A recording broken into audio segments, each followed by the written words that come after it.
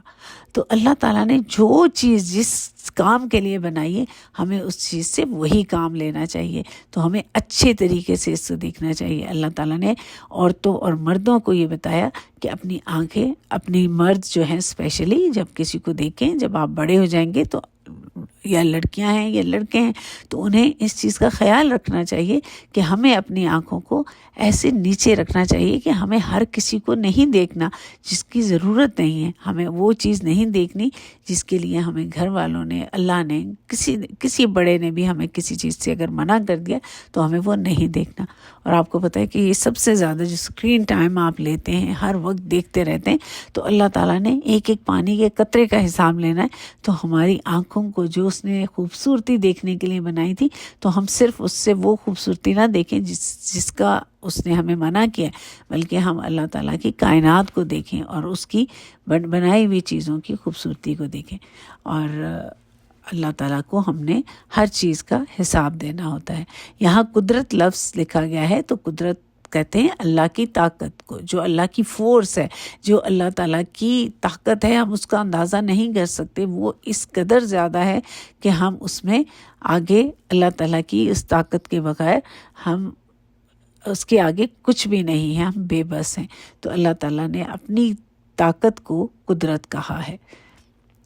آگے دیکھتے ہیں جی، تو ہونٹ دیے کہ منہ سے بولیں، شکر اس کا کریں زبان کھولیں۔ اب دیکھیں اللہ تعالیٰ نے ہونٹ دیے کس لیے؟ زبان اور منہ سے ہونٹ ہلتے ہیں تو آواز بنتی ہے، جملے نکلتے ہیں، لفظ ادا ہوتے ہیں۔ تو یہ لفظ جب ادا ہوں تو کیا نکلے ان سے؟ اچھی بات نکلے۔ ہم کوئی ایسی بات نہ کریں، کیونکہ اللہ تعالیٰ نے جو نعمتیں ہمیں دی ہیں اگر ہم ان کا صحیح استعمال نہیں کریں گے تو ہمیں اس کا بھی اللہ تعالیٰ کو جواب دینا ہوگا۔ تو ہمیں کیا کرنا چاہیے؟ جب بھی ہم بات کریں ہم اچھی بات کریں، ہم کوئی ایسی بات نہ کریں جس سے کسی کی دل شکنی ہو، جس سے کسی کو تکلیف پہنچے۔